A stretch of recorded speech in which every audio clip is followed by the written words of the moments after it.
5 बजे का सुबह का समय होगा। आगे आगे पूज्य सदगुरुदेव भगवान दंडवती परिक्रमा में गिरिराज जी में पीछे पीछे उनके चरण रज में लौटते हुए चल रहे। थोड़ा अंतराय भी था।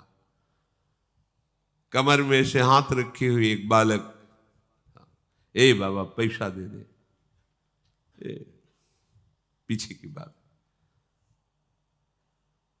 एक गमछा में कुछ पैसे, जैसे 10 रुपए 15 रुपए ऐसे, क्योंकि श्री जी थी गुरु जी की, तो कुछ अमनिया लेके भोग लगा के और ऐसे भिक्षावृत्ति से रोटी मांग के उधर पोषण होता। पर लाडली जुग जैसे 2 केले खरीद लिए, भोग लगा दिया, मंगला का भोग लगा दिया, राजभोग का, इसलिए 10-15 रुपए ऐसे कमर में बांधे और ऊपर सब ऐसे मार्किन और दंडवती परिक्रमा। दे बाबा पैसे दे दे। तो हमें लगा ब्रजवासी बालक है, आसपास कहीं गांव होगा। तो प्राय गिरिराज जी में रात दिन का भेद नहीं रहता, वहां सब प्रदक्षिणा देते ही रहते हैं। अरे हम कहा हटो बच्चा, बाबा जी हमारे पास झूठ बोले, बाबा जी पैसा है। हाँ है तो पैसा, बलवे चाहे तो बना तो है ये 15-20 रुपया आगे कर दे बाबा दे। से निकाला, कागज का 1 रुपया भी उस समय चलता था, सिक्का होते थे पर सिक्का बांध नहीं सकते, तो कागज का भी 1 रुपया। उसने कहा लो जाओ। ऐसी चितवन से देखा कि ऐसा लगा कि कोई सर्वाश्चर्य में सुख है। बुद्धि काम नहीं कर रही थी कैसा वो। आगे बड़े रहा नहीं गया। महाराज जी यहाँ कोई पास में गांव है नजदीक क्या? ले यहाँ नहीं, थोड़ा 2 किलोमीटर के लगभग आगे है जतीपुरा। यहाँ तो कोई, तुमको ये बालक अभी एक वो बार बार कह रहे थे 1 रुपया है, बालक थोड़ी है यहाँ तो श्री कृष्ण। तो हमने सोचा महाराज जी भाव से कह रहे हैं कि यहाँ को हर बालक ब्रजवासी बालक श्री कृष्ण स्वरूप है। जब वृंदावन आए तो भक्ति दीप महाराज, बड़े भजनानंदी महापुरुष, वो बैठे हुए थे छतुरी के नीचे केसी घाट के इधर ही। जब गए प्रणाम किया तो कहा बाबा तुम कब परिक्रमा में गए थे गिरिराज जी की दंडे पे, ऐसे तुम्हें श्री कृष्ण मिले परिक्रमा में? और नहीं महाराज जी श्री कृष्ण तो नहीं मिले हमारे इतने। नहीं बाबा मिले नहीं तुम्हें? महाराज जी ऐसे तो हमें नहीं दिखाई दी कि मुरली बजा रहे हो ऐसे ललित त्रिभंगी खड़े। नहीं बाबा नहीं मिले। महाराज जी वो एक बालक, हमने महाराज जी से बोले वो श्री कृष्ण ही थे। ये बड़े छलिया है, ये बड़े अपने जनों के साथ ये खेलते रहते और हम पहचानने, हम समझते हैं ये व्यक्ति है, हम समझते हैं स्त्री है, हम समझते हैं पशु है, हम समझते हैं बालक है। नहीं, वो बड़े लीला बिहारी है। रोज अपने सबसे मिलते हैं और मुस्कुरा करके जाते हैं कि तू ये मत समझ कि मैं तुझे देख ले रहा, मैं तेरे साथ खेल रहा हूं। हो बुद्धिमान तो पकड़ के दिखा दे मुझे। वो जो सुख लेत सदा ब्रजवासी। एक बार पूज्य श्री सदगुरुदेव, बड़े अद्भुत चमत्कार गुरुदेव भगवान की कृपा से उनके समीप, वो तो सोई जाने जे देह जनाई, लाडली जू के दर्शन करके महल से निकल रहे थे। पीछे से कहा ऐसे, वो राधा बाग है, उसके आगे वो देखो ललिता जू का गांव है, ऊंचा गांव, ऐसे दिखा। जी महाराज इतनी इतनी 2 सुंदर गोरी गोरी लाली आई। महाराज जी का अचला पकड़ के, ए बाबा फूल दे दे। तो हमारी दृष्टि बड़ी सुंदर लाली, तो हमें लगा कि महाराज जी पूर्व में राधा बाग में यहाँ बरसाने में काफी समय तक रहे, तो किसी गोस्वामी परिकर की लाली होगी, महाराज जी को जानती होगी।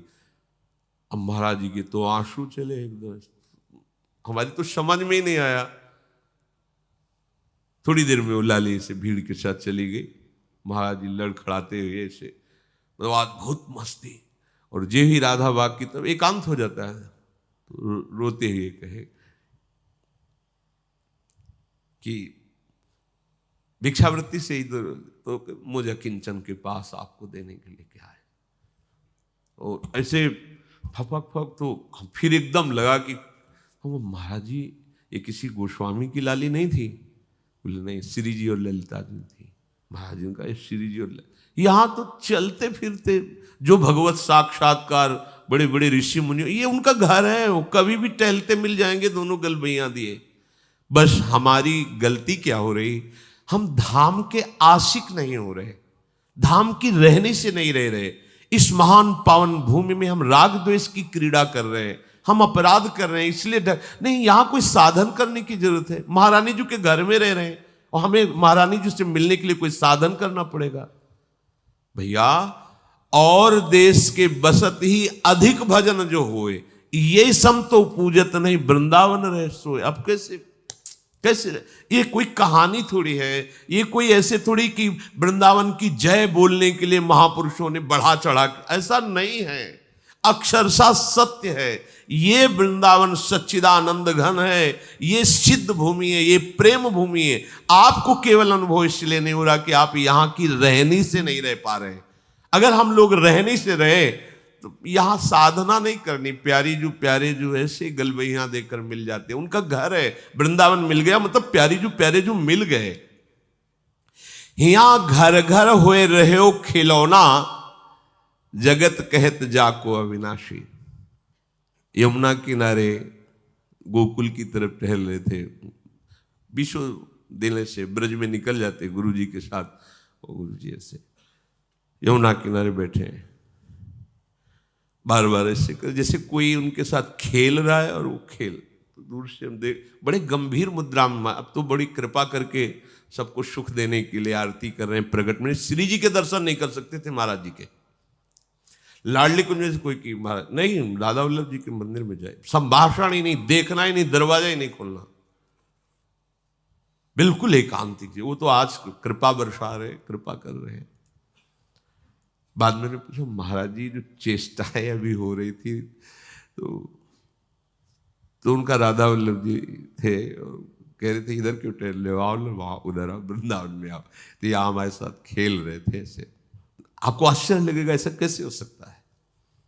ये वो धाम है जहां सहजता से सच्चिदानंद प्रभु के साथ खेलने का अवसर मिला है। खेलने का आप नहीं समझ पा रहे, कोई साधन की सामर्थ्य नहीं कि लाड़िलों के समीपता स्वीकार कर पावे कोई। ये खुद इतने दयालु कृपालु है कि आपके गले पड़ जाएंगे आके, आपके साथ खेलेंगे आके। बस आवश्यकता है इनके लिए जीवन समर्पण करने की। हम लोग बहुत कच्चे हैं, बहुत अधूरे हैं। कितना सुंदर अवसर मिला, वही फंसे हुए हैं तात मात सुतदार में, वही अपनी इंद्रियों के दुलार में, मन के दुलार में फंसे। नागरी दास, ध्यान दीजिए, नागरी दास ये विश्व ते न्यारी, लग गई हाथ लूट सुख राशि, जो सुख लेत सदा ब्रज। ये बढ़िया दांव लग गया, जीत जाओ, नहीं कभी नहीं जीत पाओगे। लूट मच गई, या लूट मच रही सच्चिदानंद की। अब जीवन तुम्हारा ऐसे सुखमय हो जाएगा, शब्द नहीं हमारे पास, नहीं है शब्द वर्णन करने के। लाडली जी की कृपा के, लालजू के दुलार के, आज हमारे ऊपर दुलार है, तब हम यहां सब बैठे हैं। नहीं समझ पा रहे आप, आपको लग रहा है हम पैसा लगा के वृंदावन आए हैं, हम पैसा लगा के वृंदावन वास कर रहे हैं। भूल जाना 60,000 वर्ष तक ब्रह्मा जी ने तपस्या की कि वृंदावन में रहने की तो मेरी सामर्थ्य नहीं, अगर गोकुल में रहने को मिल जाए तो। पास नहीं हुआ सरकारी कागज, 60,000 वर्ष की तपस्या। अपने 60 मिनट भी नहीं बैठ सकते एकाग्र होकर के, अपने को वृंदावन वास। क्या समझते हो तुम पर कितनी कृपा है? श्री यमुना जी का पावन दर्शन, वृंदावन धाम का वास और संतों का उच्छिष्ट और राधा वल्लभ नाम, ये जीत गए, अब कुछ बकाया नहीं रह गया। अच्छा, रोज यमुना जलपान ना करो तो बैठे हो तो यमुना जी की ही वायु आ रही, यहां तो माला माल है, काहे को तुम टेंशन ले रहे हो, काहे को बेमतलब सुख समुद्र में बैठकर जल रहे हो, है? पानी में मीन प्यासी मोई सुन सुनी आवे हासी, समुद्र में बैठा हो प्यास प्यास चिल्ला रहा, प्रेम समुद्र।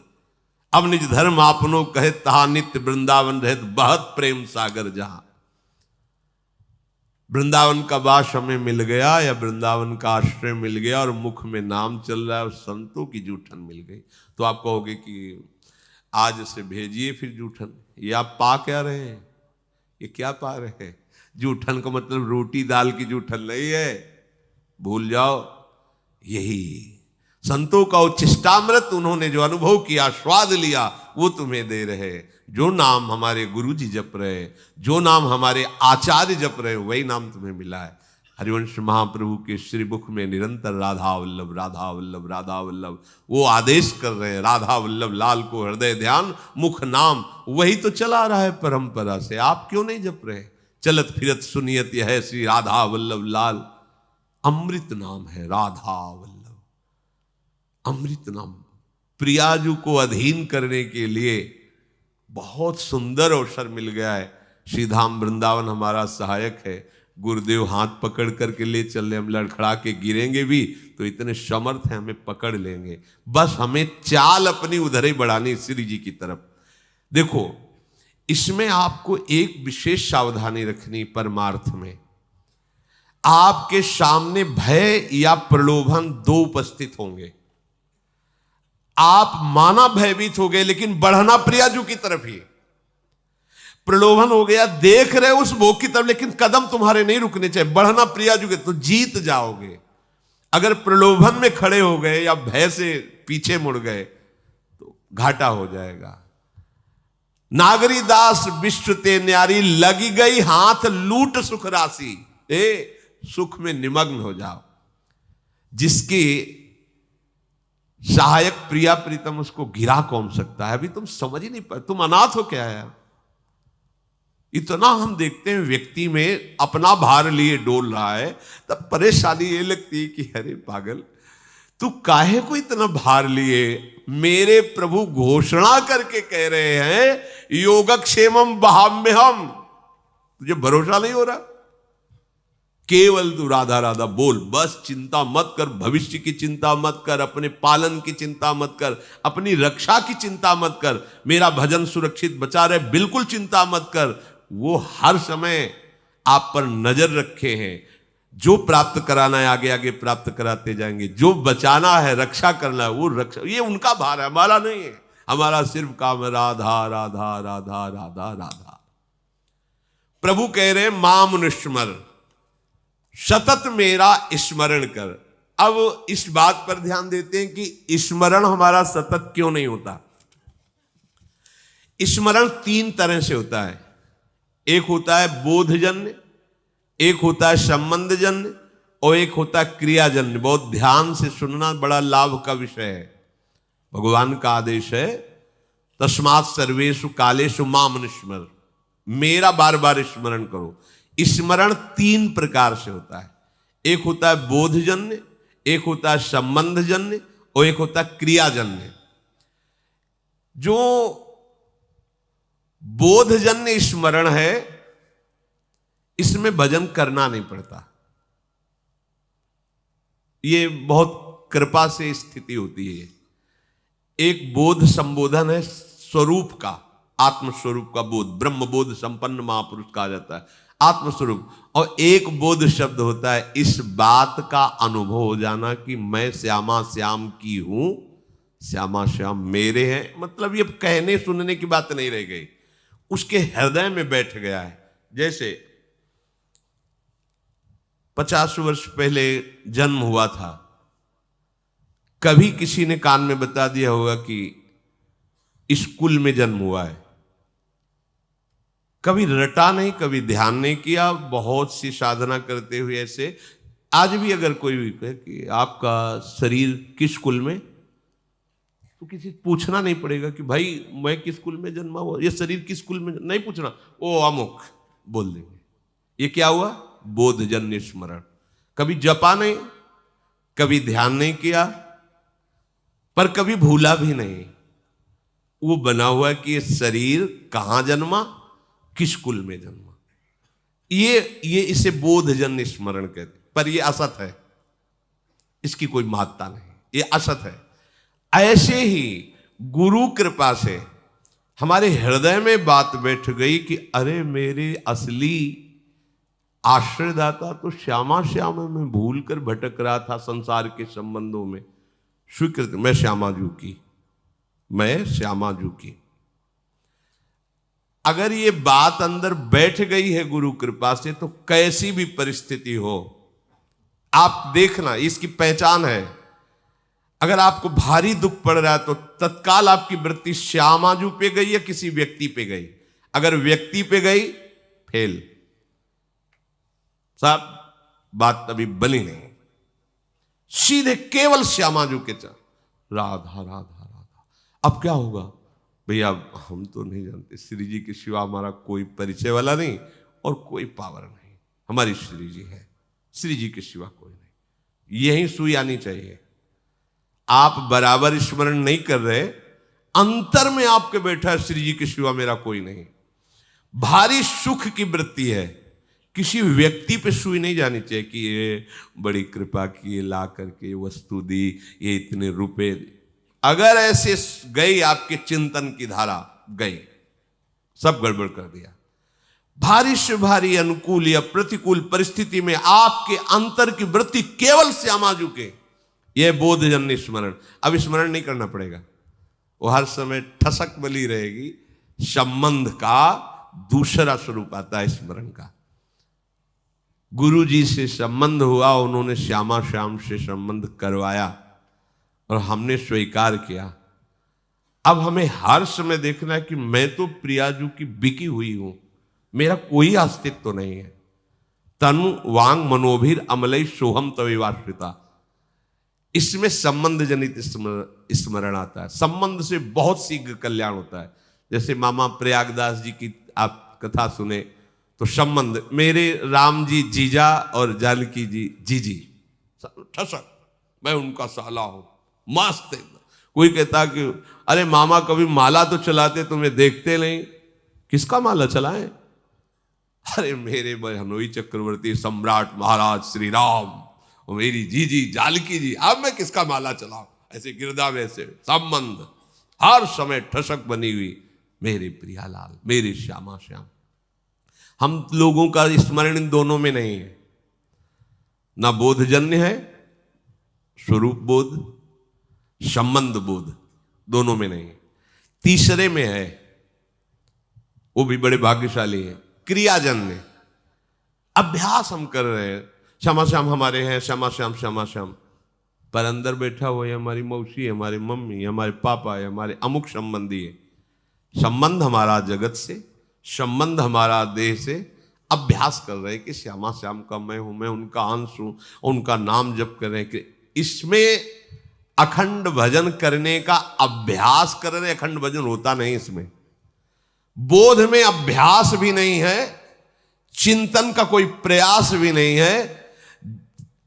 उसका कैसे चिंतन होता है? गोस्वामी जी ने बिल्कुल सरल भाषा में बताया है, तुलसीदास जी ने।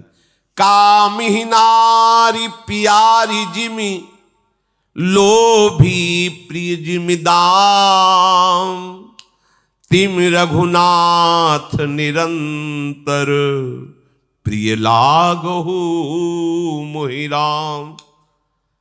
कामी कोई बैठ के ध्यान करता है क्या स्त्री का? पर कभी क्या ध्यान भूलता है क्या? ये है सच्चा भजन। ये लोभी आदमी क्या धन का कभी ध्यान करता है क्या? पर कभी क्या भूलता है क्या? सतत उसी में स्थिति उसकी रहती है। ऐसे श्यामा श्याम में महापुरुषों की स्थिति रहती है, जिनका संबंध सिद्ध हो गया है, सहचरी भाव को प्राप्त हो रहे, उनको भजन करने की जरूरत है।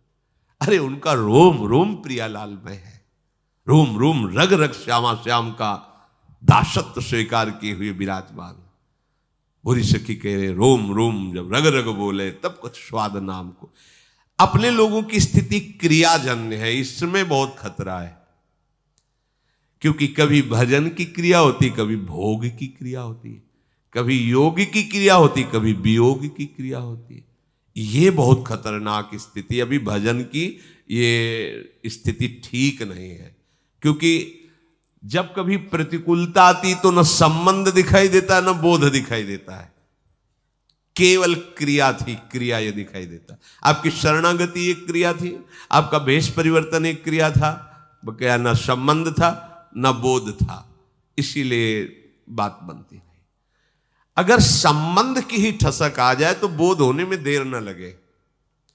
अगर क्रिया भी गुरु आज्ञा के अनुसार होने लगे तो संबंध का अनुभव होने में देर न लगे। चलते तो हम प्रथम सीढ़ी से हैं, नागरी दास जी महाराज बड़ी ठसक से बोल रहे हैं, हमारी सबही बात सुधारी, कृपा करी श्री कुंज बिहारी अरु श्री कुंज बिहारी। क्या बोले, राख्यो अपने वृंदावन में जीठा रूप उजारी। अब हमको क्या चिंता करनी है, हम वृंदावन वासी हैं, चिंतन करना है, चिंता नहीं करनी है। अब जहां हम ये कह देते कि क्या चिंता करनी, बेपरवाह रहो, तो इस बात को तो समझ नहीं पाते और भोगों का चिंतन करके भोगों में उतर गए, ये बेपरवाही है, मूर्खता है। चिंता नहीं करनी, चिंतन करना है, स्वामिनी जी का चिंतन। अपने वृंदावन में हमें रख लिया, स्वामी हमारी सारी बात सुधार दी। जीठा रूप उजारी, नित्य केली आनंद अखंडित, रसिक संग सुखकारी, कलह कलेश न व्यापे ईठा ठोर विस्तृते न्यारी, नागरी दासी जन्म जितायो, बलिहारी बलिहारी, हमारी सब ही बात सुधारी। आपके मन में आता है ये बात? हमारी बात हो गई। आपको कोई अगर पूछे कि आपकी साधना क्या, आपका कल्याण क्या, हमारा सब हो गया क्या? अरे वृंदावन वासी, तुमको अब भी चिंता है कल्याण की? हम वृंदावन वासी अब भी हम पापी हैं? हमारी स्वामिनी जो अब भी हमें किसी के आगे कल्याण की भीख मांगनी पड़ेगी? तुम सोचो अपने विषय में। हम तो ब्याज भरोसे कुंवर की सोवत पा, ये ठसक संबंध तो क्या कभी विस्मरण होगा क्या? नहीं, पर हम इसका दुरुपयोग करते हैं, भोगों में खेलते हो, कहते ब्याज भरोसे कुंवर के सोवत पांव पसार। गलत बात है, गलत बात है। कृपा का अनादर मत कीजिए, मन मानी आचरण, विषय प्रपंच की वार्ता, चिंतन, और कहते हो ब्याज भरोसे कुंवर के। सो कुंवर के भरोसे से कहीं पापाचरण होता है? स्वामिनी का भरोसा हो तुम्हारे हृदय में, तुम्हारे अंदर भोग वासना, अरे कैसी बात करते हो? समस्त लोगों का स्वामी जिनसे कृपा की याचना करता है, उन स्वामिनी की ठसक हृदय में हो, और फिर तुम अशांत, और बात बनी नहीं। समझो अभी ठसक नहीं आई। ये अब क्रियाजन्य जो हमारा भजन है उसको समझिए। ये यद्यपि कहने में तो तीसरे नंबर में है, पर हमारे चलने में पहले नंबर में है। हमारे लिए आखिरी नंबर है बोधजन्य, संबंधजन्य, और फिर ये क्रियाजन्य। ये पहली सीढ़ी है भजन की अच्छी, क्रियाजन्य भजन। इसमें क्या होता है कि दो प्रकार के साधक होते हैं, एक विरक्त और एक गृहस्थ। दोनों भगवत प्राप्ति की योग्य है। अगर गृहस्थ हैं, ध्यान देना, इसमें भी प्रकार है। वो संसार का कार्य करते हुए प्रधान भाव संसार का रखते हैं और गौड़ भाव भजन का रखते हैं। कि कहा था राधा राधा राधा राधा, पर प्रधानता है कि संसार का कार्य छूटने न पावे, बिगड़ने न पावे, घाटा न होने पावे गृहस्थ में। क्योंकि सारा कार्य रुपये से चलेगा, राधा नाम से थोड़ी चलेगा। ऐसी भावना मूल में उनके बैठी है, उनके हृदय में बात बैठी। क्रिया करूंगा तो धन मिलेगा, धन मिलेगा तो हमारी बात बनेगी। हाँ, थोड़ा मंगल हो जाए, आनंद हो जाए, इसलिए राधा नाम भी लेते रहते हैं। तो उनका गौड़ माने विशेष भाव नहीं है भजन का, संसार का विशेष कार्य कर रहे हैं और बीच बीच में ऐसे गौड़ भाव से नाम स्मरण करते हैं। पूरा भाव है कि हमारा काम ठीक होना चाहिए, इसका लाभ पूरा मिलना चाहिए, ऐसा। और उसमें दूसरे भी भक्त ऐसे होते हैं जो गृहस्थ में, जिनका मुख्य भाव होता है कि भजन न छूटने पावे, चाहे सब कुछ नष्ट हो जाए। उन्हीं में प्रवृत्ति मार्ग में अब वो क्या करते हैं, भजन की मुख्यता रखते हैं और संसार के कार्य को गौड़ रखते हैं। तो उनका कार्य भी सही होता है, क्योंकि भजन हो रहा है तो एकाग्रता है, मुख्यता भजन की है, और उनका परिणाम भी बहुत जोर का मंगल होता है। ये दूसरा अभ्यास वाला बहुत जल्दी संबंध को प्राप्त होगा और फिर संबंध की कृपा से वो बोध को प्राप्त हो जाएगा।